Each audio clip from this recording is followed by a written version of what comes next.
They have to vote and decide who gets to live.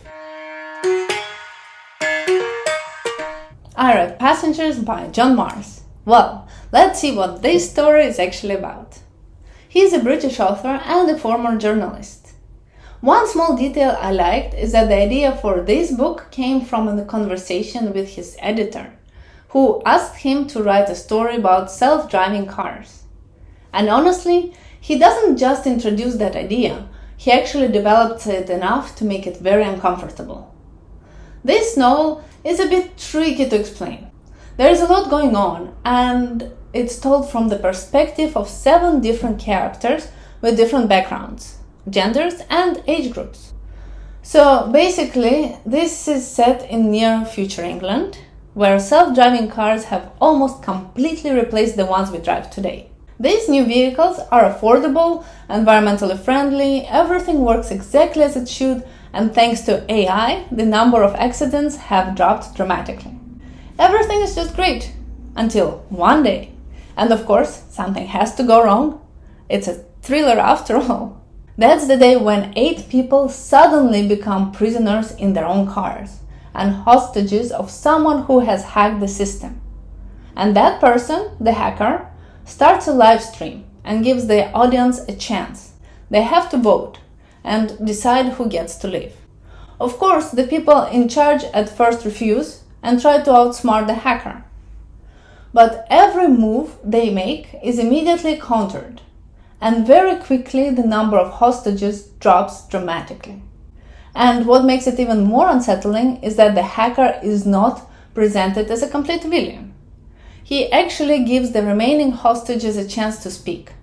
Short interviews where they present themselves in the best possible way, trying to win the sympathy of audience. However, they forget that the hacker is listening. And before we know it, he steps in and reveals their secrets, one worse than the next, without giving them any chance to explain themselves. So, the question is, who will the audience choose? Will a young pregnant woman get a chance to see her newborn, regardless of what happened in her home? Or a former celebrity whose past has already destroyed innocent lives? Will a happily married couple, at least one of them, see their children again and be forgiven for what they did to each other? Or maybe will the love be enough to save a man who does not even value his own life? And finally, why is the hacker doing this? Is there something else behind it? I'm not going to tell you, you will have to find that out for yourself. Overall, I really enjoyed this novel, and I would recommend it to anyone who likes thrillers and mind game stories. It definitely makes you think, especially about technology and where all of this could actually lead us.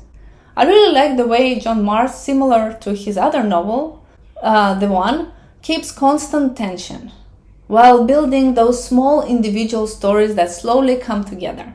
You really get to know each character.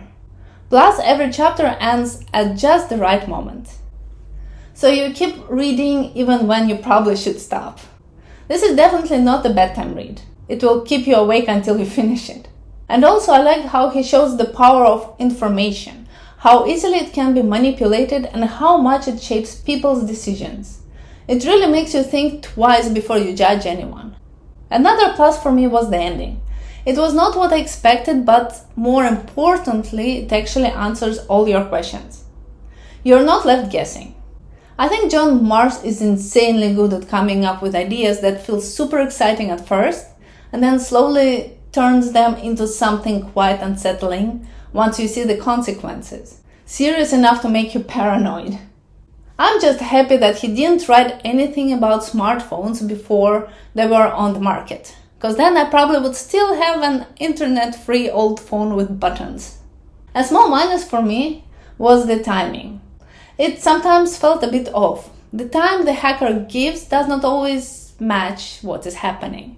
You know, like in those action movies where there are 10 seconds left on the timer, but somehow the characters still have time to talk, hug, call their loved ones, and maybe have dinner and even take a nap.